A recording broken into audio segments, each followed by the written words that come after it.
প্রতীক্ষার পালা শেষ হলো আজ। সাত পাকে বাধা পড়তে চলেছেন রাধিকা মার্চেন্ট ও অনন্ত আম্বানি। এই দিনে বলিউড হলিউডের এক ঝাঁক তারকার মিলন মেলা ঘটেছিল, যেখানে ছিলেন জন সিনা, প্রিয়াঙ্কা চোপড়া, দীপিকা, আলিয়া ভাট, রণবীর কাপুর, শাহরুখ খান ও গৌরী খান। আরও ছিলেন ক্যাটরিনা, সিদ্ধার্থ ও এক ঝাঁক বলিউড তারকা।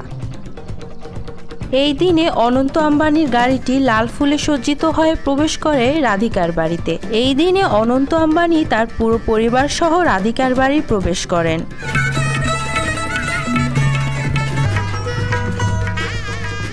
সোনায় মোড়ানো গোল্ডেন কালারের শেরওয়ানি পরেছিল অনন্ত আম্বানি। চলুন এক ঝলকে দেখে আসি তারকাদের পোশাকের সৌন্দর্য ও এন্ট্রি। এই দিনে উপস্থিত ছিলেন জন সিনা। জন সিনার লুক ও পাপ্পারাজিদের সাথে তার ব্যবহার দেখে সবাই অনেক মুগ্ধ। মনে হচ্ছিল যেন কতদিনের পরিচিত ও আপন। এই দিনে হলুদ কালারের লেহেঙ্গা পরে উপস্থিত হয়েছিলেন প্রিয়াঙ্কা চোপড়া ও তার স্বামী নিকি। নিকি পিঙ্ক কালারের শেরওয়ানি পরেছিল, যা তাদেরকে অনেক সুন্দর লাগছিল। আরও ছিলেন সারা আলী খান।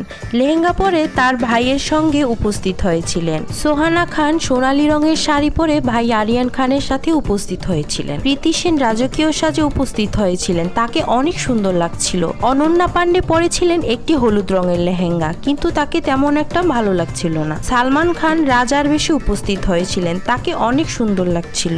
এদিন হবুমা দীপিকাকে দেখা গেল মেরুন কালারের ড্রেস পরে এন্ট্রি নিতে, তাকে দেখতে অনেক সুন্দর লাগছিল।